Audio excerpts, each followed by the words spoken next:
భ్రంశము కాకూడదు. రేపొద్దున్న ఎవరైనా అచ్చు తప్పనో లేకపోతే లేకపోతే దానికి ప్రక్షిప్తమైపోవడమో ఇంకోటి దాన్ని కలిపేయడమో చేసి సోమాయచ దగ్గర ఇంకో మాట పెట్టడానికి వీలు లేదు. అందుకని జట చేస్తారు, అటు ఇటు వేసి అల్లుతారు. అప్పుడు ఆ పదం అదేనా అంటే ఇంక అనుమానం రాదు. అలా చెప్పాలంటే గురువుల దగ్గర కూర్చుని స్వరంతో నేర్చుకుంటారు. అందుకే శృతి వినపడుతుంది. మహానుభావుడు కృష్ణావధానుల గారి దగ్గర కొన్ని సంవత్సరాలు శిష్యరికం చేశారు సుబ్రహ్మణ్య శర్మ గారు. అందుకని అది వినబడినది శృతి. అందుకే శృతి రూపిణి అంటే ఎవరు? వేదముయే శృతి రూపిణి, శృతి రూపిణియే గాయత్రి, గాయత్రియే లలిత. సాక్షాత్ శబ్దస్వరూపిణి అయి ఏ తల్లి ఉన్నదో ఆ తల్లి పేరే శృతి రూపిణి అని లలితా సహస్రంలో అమ్మవారికి ఒక నామం.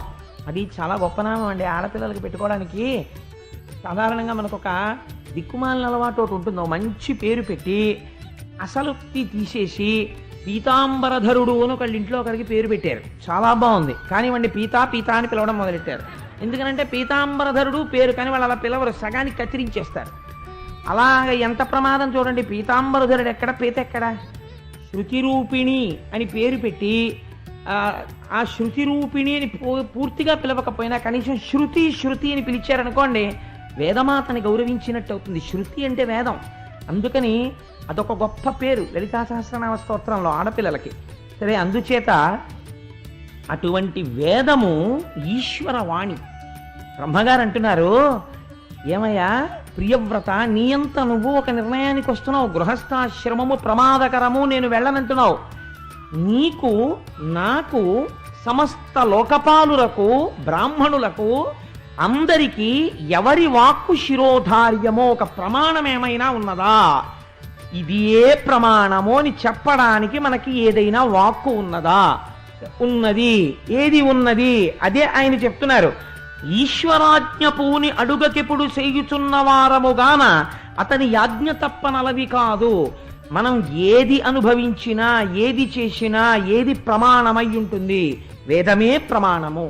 వేదము ప్రమాణము కాదని మీరు సొంత నిర్ణయం తీసుకుని ప్రవర్తించారనుకోండి, నాస్తికుడు అని పిలుస్తారు. ఈశ్వరుడు లేడన్న వాడిని నాస్తికుడు అనరు. వేదము ప్రమాణము కాదన్న వాడిని నాస్తికుడు అంటారు. అందుకే వేదము కనపడినా, వేద పండితుడు కనపడినా వెంటనే నమస్కరించవలసినదే. అది బ్రహ్మగారి యొక్క ముఖస్వరూపము. సాక్షాత్తుగా ఈశ్వరుడు యొక్క ముఖమునందుంటాడు వేదం చెప్పిన పండితుడు. అందుకే బ్రాహ్మణోస్య ముఖమాసీత్ బాహూరాజన్యకృత. బ్రహ్మగారి యొక్క స్వరూపమే. చూడండి, ఈశ్వరానుగ్రహం అంటే చతుర్ముఖ బ్రహ్మగారు వచ్చారనేటప్పటికీ ఎందుకుంటారు అని కూడా ఆలోచన లేకుండా గబుక్కుని నేను సుబ్రహ్మణ్య శర్మ గారు ఉంటే బాగుండు సభలో అన్నాను. వారు వచ్చారు వేదిక మీద. కంటే బ్రహ్మగారు వచ్చినట్టే సభలో. నేను వారి నోటంటే ఆ మాట వినపడింది ఇవాళ. ఇదే భాగవతం సార్థకత పొందడం అంటే. అందుచేత ఆయన అన్నారు, ఆ ఈశ్వర వాక్కు ఏది ఉన్నదో అది మనకి ప్రమాణం. ఆ ఈశ్వర వాక్కు మనకేమని చెప్తోంది?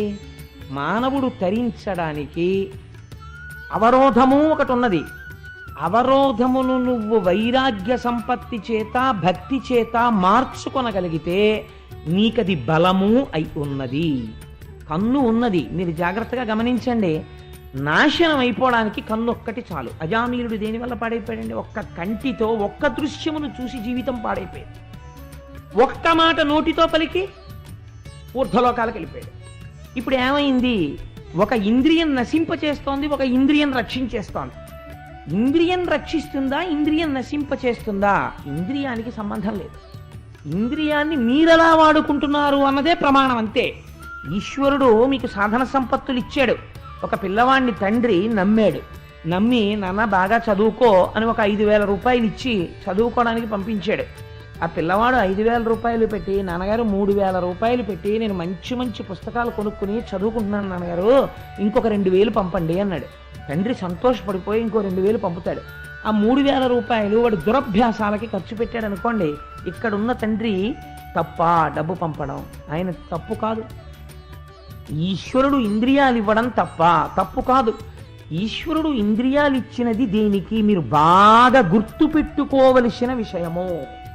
ఇంద్రియాలని ఎందుకు ఇచ్చాడో తెలుసా? మీరు బాగా గమనిస్తే ఇంద్రియాలని ఇవ్వడానికి ప్రధానమైన కారణము, వర్షాకాలంలో, వేసవి కాలంలో ఎండవేడిమికి, వర్షాకాలపు నీటి ధారకి తట్టుకోలేమని మీరు ఇల్లు ఎలా కట్టుకున్నారో ఈశ్వరుడు మీకు ఇంద్రియాన్ని అందుకు ఇచ్చాడు. బయట భోగోపకరణములు ఉంటాయి, ఇక్కడ భోగం అనుభవించాలన్న తృష్ణ ఉంటుంది. ఇంద్రియం దానికి మీరు ఉపయోగించకుండా పట్టుకుని అట్టెపెట్టారనుకోండి, బలవంతంగా అట్టెపెట్టారనుకోండి, అది ఎప్పుడో అప్పుడు ఆ సుఖాన్ని కోరుతూనే ఉంటుంది. అసలు పుట్టిన దగ్గర నుంచి ఎప్పుడూ వాడికి అసలు గోంగూర పప్పు అంటే ఏమిటో తెలియదు అనుకోండి. తెలియకుండా ఒక పిల్లాన్ని షడ్రుచులతో ఒక పిల్లవాడిని పెంచుతున్నారు అనుకోండి. మీరు ఊహ చేయండి. చేస్తే ఒక పిల్లవాడికి మీరు షడ్రసోపేతమైన భోజనం పెడుతున్నారు. ఒక పిల్లవాడిని ఏదో చాలా పెద్ద పండితుడిని చెయ్యాలి, వాడిని గొప్ప వైరాగ్యవంతుడిని చెయ్యాలని వాడికి మీరు రోజు చప్పిడి మాత్రమే పెడుతున్నారు. ఇప్పుడు నేను చప్పిడి పెడుతున్నాను కాబట్టి వీడు మహాపండితుడైపోతాడని మీరు అనగలరా? నేనంటాను, చప్పిడి తింటున్నవాడు షడ్రసోపేతమైన పదార్థములు తిన్నవాడి కన్నా ప్రమాదకారి కావచ్చు. ఎందుకని? వాడు రోజు షడ్రసోపేతమైన పదార్థములు తింటున్న వాడిని చూస్తున్నాడు. వాడికి లోపల అవి ఎలా ఉంటాయో అన్న కోరిక బలపడిపోతోంది. ఏదో ఒకనాడు అవి కాటు వేస్తాయి. నువ్వెంతకాలం కాపలా కూర్చుంటావు? ఎప్పుడో అప్పుడు వాడు నువ్వు చూడకుండా పప్పు అన్నం కలుపు తినేస్తాయి. ఏమవుతుంది అప్పుడు? కాబట్టి ఈశ్వరుడు చిత్రముఖ బ్రహ్మగారు అన్నారు, రాజు పెద్ద కోట కట్టుకుంటాడు. అంత కోట ఎందుకండి రాజుగారికి? ఒక గచ్చాలదా? చాలదు, కోట ఉండాలి. ఎందుకని? శత్రువు ఒక్కడు రాడు, కొన్ని వేల మంది వస్తారు. ఇన్ని వేల మంది సైనికుల్ని ఎదురొడ్డి పోరాడడానికి వీలైనంత పెద్ద రక్షణ స్థావరము రాజుకు ఉండాలి. దుర్గములో కూర్చుని యుద్ధం చేస్తాడు. అలా భోగోపకరణములనన్నిటినీ అనుభవించడానికి నీకు ఈశ్వరుడు 5 జ్ఞానేంద్రియములు 5 కర్మేంద్రియములు ఇచ్చాడు. కానీ ఒక్క మాట చెప్పాడు, అదే వేదము. ఏం చెప్పాడు? నువ్వు అనుభవించు, నేనేమన్నా. నువ్వు మధురమైన పదార్థము నీకు తినాలనుంది, నువ్వు తిను, హాయిగా తిను. నీకు నేనిచ్చాను అర్థం, ఇందులో శక్తి నేను ఇచ్చాను. నువ్వు కష్టపడ్డావు, నీ దగ్గర 100 రూపాయలు ఉన్నాయి, నీకు చక్కెర పొంగల్ తినాలనుంది, తిను. నీకు పిల్లల్ని కనాలనుంది, కను, తప్పులేదు. ఒక స్త్రీ యందు క్షేత్రముగా స్వీకరించి నీ బీజము నిక్షేపించు, దోషము లేదు. కానీ ఏది చేసినా ఒక్కటి గుర్తు పెట్టుకో. అందుకే మన వాళ్ళు పూజ చేస్తే ఏదైనా మానచ్చు. అష్టోత్తరం చెప్పే చోట సహస్రం చెప్పచ్చు, సహస్రం చెప్పే చోట అష్టోత్తరం చెప్పచ్చు. అసలు పూజ మారిపోయేది ఎక్కడో తెలుసా అండి? అసలు ఆవాహన దగ్గర ఆచమనం, అర్ఘ్యం, పాద్యం, స్నానం, యజ్ఞోపవీతం, ఈ మంత్రాల దగ్గర ఎప్పుడూ పూజ మారదు. ఎక్కడ మారుతుందో తెలుసా అండి? పుష్పార్చనకి సంబంధించినటువంటి మంత్రం వస్తుంది శ్రీ సూక్తంలో కానీ పురుష సూక్తంలో కానీ. ఇక్కడ పూజని మీరు ఎక్స్పాండ్ చేయొచ్చు. మీకు టైం లేకపోతే మీరు ఆ పూజని తగ్గించవచ్చు. ఎలా తగ్గించవచ్చు? నేను ఒక రోజున చాలా ముఖ్యమైన పని మీద వెళ్ళిపోవాలి, నాకు టైం లేదు. నేను ఆ రోజున ఏం చేస్తానంటే, శ్రీరామ రామ రామే తిరమే రామే మనోరమే సహస్రనామ తత్తుల్యం రామనామ వరాననే అని ఒక్క పువ్వు స్వామి పాదాల మీద పెట్టి అంతే నైవేద్యం పెట్టేస్తాను. ఏమైంది? అంతే, నేను సహస్రార్చన చేసినట్టే. యథార్థముగా నాకు సమయం లేకపోతే ఆ రోజున అనుకోకుండా ఏదైనా ఉపద్రవం వచ్చింది, వెళ్ళిపోవాలి తొందరగా, అప్పుడు నేను అదొక్కటి చెప్పి వెళ్ళిపోవచ్చు. నాకు టైం ఉన్నది. కానీ సహస్రం చెప్పేంత టైం కాదు. అష్టోత్తరం చెప్పచ్చు. కాదు, ఇవాళ ఆదివారం టైం ఉంది, సహస్రం చెప్పచ్చు. సహస్రం చెప్పి ఇంకా టైం ఉంది, లక్ష్మీ సహస్రం చెప్పచ్చు.